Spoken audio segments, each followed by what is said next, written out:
আল্লাহ তাআলার কথায় জন্য সবাই কসম করেন যে তোমাদের পূর্বে যে একটা জাতি ছিল বনে ইসরায়েল জাতি, ওই জাতি একটা সময় নিয়ে দুনিয়া জমিনে গ্রহণ করেছিল, একটা সময় দুনিয়া তাড়াতাড়ি করেছে, একটা সময় ক্ষমতা দাপট দেখিয়েছে, একটা সময় পর্দা ধ্বংস হয়ে গেছে। শুধু তাই নয়, ইব্রাহিম আলাইহিস সালামের জমানায় যে সময় ছিল ওই সময়টা শেষ হয়ে গেছে। ওয়া আলাইহিস সালামের সময় যে জাতিকে আল্লাহ তাআলা প্রেরণ করেছে, যে সময় তাদেরকে দিয়েছিলেন বেঁধে, ওই সময়ের পরে ওই জাতীয় ধ্বংস হয়ে গেছে। পৃথিবীতে যারা এসেছিল একটা সময়ের পরে তারা কি নিঃশেষ হয়ে গেছে। আল্লাহ তাআলার জন্য বলেন তোমাদের মাঝে এই একটা সময়ের পরে যেভাবে মানুষগুলো নিঃশেষ হয়ে যায়, ধ্বংস হয়ে গেছে, এই পৃথিবীটাও একটা সময় আমি আল্লাহ তাআলার হুকুমে এই দুনিয়ার জমিনও এক সময় ধ্বংস হয়ে যাবে। শুধু তাই নয়, এই দুনিয়ার যে সময় তোমার জন্য বেঁধে দেওয়া হয়েছে, তোমাকে যে দুনিয়ার মধ্যে সবচেয়ে বড় সম্পদ দেওয়া হয়েছে সময় নামক হায়াত নামক জিনিস, তোমার মধ্যে যে হায়াত নামক সময় নির্ধারণ করে দিয়েছে, তোমার এই হায়াতের সময় জিন্দেগির সময়ও একটা সময় শেষ হয়ে যাবে। কি বলেন, থাকবে? একটা সময় ছিল মুখে কোনো দাড়ি ছিল না, একটা সময় ছিল চুল কোনো সাদা ছিল না, একটা সময় ছিল কোট উঠে নাই। ওই সময়টার কথা চিন্তা করেন, ওই সময়টা আপনার কেমন ছিল? ওই সময় পার হয়ে যাওয়ার পরে বার্ধক্যজনিত অবস্থায় এখন দাড়ি পেকে গেছে। একটা সময় দাড়ি ছিল না, এখন দাড়ি এসেছে, দাড়ি আবার পেকে গেছে। আমার সময় আমার শেষ হয়ে গেছে। সময় কি বাকি আছে? কি বলে, সময় বাকি আছে ভাই? সময় বাকি নাই, সময় শেষ হয়ে গেছে। এই জন্য আল্লাহ তাআলার কথা আল্লাহ বলেন তোমার কাছে যেহেতু সময় খুব দামি, একটা নির্দিষ্ট সময় তোমার হায়াত, ওই হায়াতের জিন্দেগির মধ্যে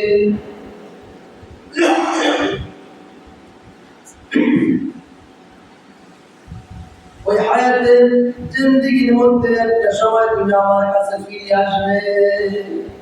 কি বলে, ঘুরিয়ে যাবে না সময়? সময় ঘুরিয়ে যাবে একদিন, থাকবে না এটা তুমি চিরদিন। সময় ঘুরিয়ে যাবে একদিন, থাকবে না এ জীবন চিরদিন।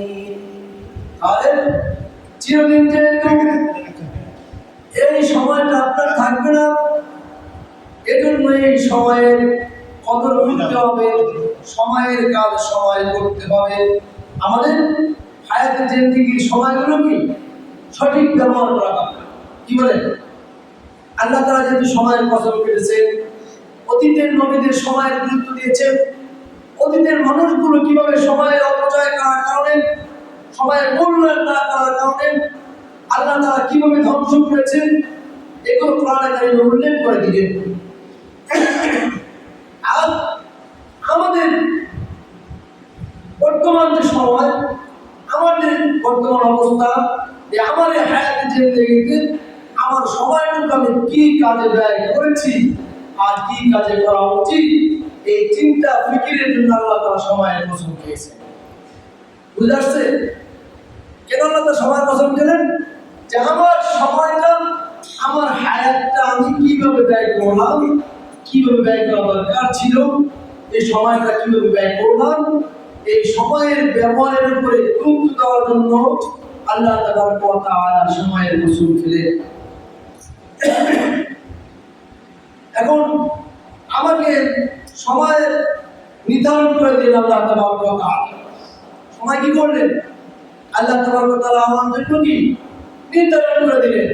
আমি জানি না আমি কতদিন বাঁচবো, আমার জানা নেই আমার হায়াতের শেষ সময় কোন দিন, কোন সময়। আমার দাড়ি কি সব পেকে যাবে? আমি কি 70 বছর হায়াত পাবো? বেঁচে থাকবো, আমি কি 80 বছর বাঁচবো, আমার এই সময়টা আমি কোন কাজে ব্যয় করলাম, এই সময়ের গুরুত্বের জন্য এই ব্যবহারের নির্ধারিত সময়টা কোন কাজে ব্যয় করলাম, আমি এই জন্য আমাকে জবাবদাহি দিতে হবে। জন্য কি আমাদের জবাব দিতে হবে। শুধু তাই নয়, মানুষ যদি জান্নাতীও হয়, মানুষ কি জান্নাতি হবে না? জান্নাতে কি ওই সময়ের ব্যাপারে তারা আক্ষেপ করবে। কি করবে? আক্ষেপ করবে যে সময়টা হায় হায়, জান্নাতে এত সুখে থাকার পরও দুনিয়ার এই সময়গুলোর প্রতি তাদের আক্ষেপ থাকবে, আবেগ থাকবে। তারা জান্নাতে গিয়ে বলবে হায় হায়, ওই সময়টা যদি তাসের আড্ডায় না বসে যদি একটু জিকিরের আড্ডায় বসতাম, হায় হায়, ওই সময় যদি আমি আমার জীবনের জয়নের সময়টা যদি আমি ওই মোবাইলের পিছনে না ব্যয় করে যদি আল্লাহ দিনের পথে ব্যয় করতাম, হায় হায়, আমার ওই সময়টা কিভাবে কেটে গেল। আমি ঘন্টার পর ঘন্টা আজাদ হয়েছে মসজিদে, মসজিদের দিকে গেলাম না, আল্লাহর হুকুমের গোলামি করলাম না, অথচ আমি ওই সময়টা ছিলাম চায়ের স্টলে বসে বসে টিভি দেখছি। বলে এরকম হয় না? এজন্য আল্লাহ তাআলা বলেন, আল্লাহ রাসূল সাল্লাল্লাহু আলাইহি ওয়াসাল্লাম হাদিসের মধ্যে বলেন, আর কোরআন কারীমের মধ্যে হাদিসের একটা অংশ রয়েছে যে সেই দিনকে স্মরণ করো যেই দিন তোমরা এই দিন সম্পর্কে প্রশ্নবিদ্ধ হবে, জিজ্ঞাসিত হবে, আর এই দিন সম্পর্কে তুমি আফসোস করবে, এই সময় সম্পর্কে কি আফসোস করবে। যদি সেটা বলা হয়েছে ইয়াউমাইদিন ইয়াতাযাক্কারুল ইনসানু ওয়া আন্না লাহু যিকরা, সেই দিন সমস্ত মানব জাতিকে একত্রিত করা হবে আর স্মরণ করে দেওয়া হবে এই দিন সম্পর্কে।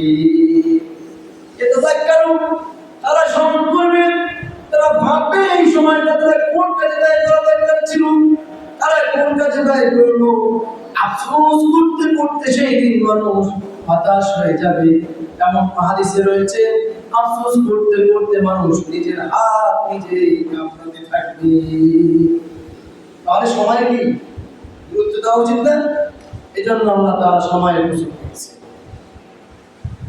এই সময় থাকলে, সময়ের যদি শব্দ ব্যবহার করা না হয়, এই সময়টা যদি থাকা অবস্থায়, আমার শক্তি থাকা অবস্থায় যদি আমি উপার্জন না করি, তাহলে দুনিয়া থেকে আমি শান্তি থাকতে পারবো? এই সময়টা যদি আমার দুনিয়ার প্রয়োজনের তাগিদে ধরে নিলাম যে দুনিয়ার আমার প্রয়োজন আছে, আমি ঘুমে রইলাম, ক্ষেত খামারে কাজ করলাম না, পরিশ্রম করলাম না, চাকরি করলাম না, কোনো কর্ম করলাম না, তাহলে আমার এই সময়টা কি কাজে লাগবে? একটা সময় এসে কি আমাকে আফসোস করতে হবে। এটা দুনিয়ার পেশা, দুনিয়ার উদাহরণ দৃষ্টান্ত। কিন্তু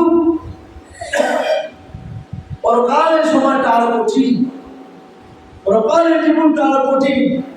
এই জন্য আল্লাহ তাআলা বলেন যে এই সময়টা তোমার হায়াতে তুমি গুরুত্ব দাও, তোমার হায়াতের জিন্দেগিটা কি তুমি কাজে লাগাও, সময়টাকে সত্য ব্যবহার করো। তুমি রাস্তায় আছো, আল্লাহ তাআলার জিকির করো, তাসবিহ করো। মনে মনে এটাই ভাবো না যে আরেকটা কদম দিব, সেই ক্ষমতা আমার আল্লাহ যদি না দেয় আমার কোনো শক্তি নাই। আমি বাজার থেকে আমার বাড়িতে ফিরে আসবো, যে আশা আকাঙ্ক্ষা আবেগ নিয়ে বাজারে যাচ্ছি, এই বাজারের কাজটা শেষ করে বাসায় ফিরতে পারবো কিনা, আল্লাহ যদি না ফিরায় আর ফিরতে পারবো না, এমন চিন্তা যদি আসে, তাহলে ওই বাজারে যাওয়াটা আমার জন্য হবে ইবাদত। কি হবে? ইবাদত হবে। বান্দার প্রত্যেকটা কাজ ইবাদত তখনই হয় যদি ওই কাজটা তার আল্লাহর ফিকির করে, আল্লাহর চিন্তার উপরে হয়। আপনি যদি সন্তানের জন্য প্রয়োজনীয় কাজ করেন, আর ওইটা যদি আল্লাহ তাআলা সন্তুষ্টির জন্য হয়, তাহলে সন্তানের জন্য যে প্রয়োজনীয় কাজ করবেন, বাজার করলেন কিংবা মার্কেটে গেলেন, এই পুরো কাজটাই আপনার ইবাদত হবে। এই জন্য আল্লাহ তাআলা কোরআন কারীমের মধ্যে সময়ের কসম কেটে বলেন, ইন্নাল ইনসানা লাফি খুসর, অবশ্যই মানুষগুলো ভুলের মধ্যে আছে। এখন এখানে তাফসীর কালাম বলেন, তাফসীরের মধ্যে আছে মানুষ ভুলের মধ্যে আছে, ওয়াল আসর ইন্নাল ইনসানা লাফি খুসর। আমরা বলি না খেসারত, কি বলে? ভুল তো করছে আপনি খেসারাত দিতে হবে, বলি না আমরা? খেসারাত মানে কি? জরিমানা, অথবা খেসারাত মানে হচ্ছে ক্ষতি তো হবে, ক্ষতি তো হয়েছে, উল্টো আরো জরিমানা দিতে হবে। খেসারাত বলি না আমরা? কি বলি? যে এমন কাজ করছেন আর ভুলের শাস্তি তো হবে, এর খেসারাত দিতে হবে, বলি না? আল্লাহ তাবারক ওয়া তাআলা এই খাসারাতুন ইন্নাল ইনসানা লাফি খুসরিন, এই খুসরুন খাসারাতুন শব্দটা ব্যবহার করলেন মানব জাতি বুঝে। আল্লাহ তাআলা বলেন মানুষ এমন ভুলের মধ্যে আছে, এই ভুলের জরিমানা অর্থাৎ ভুলের মাসুল তো প্রাপ্য সে পাবে, বরং এর খেসারাত দিতে হবে। কিভাবে খেসারাত দিবে? আসুন আল্লাহ তাআলা কোরআন কারীমের একটা তাফসীর শুনি। এক ব্যক্তি,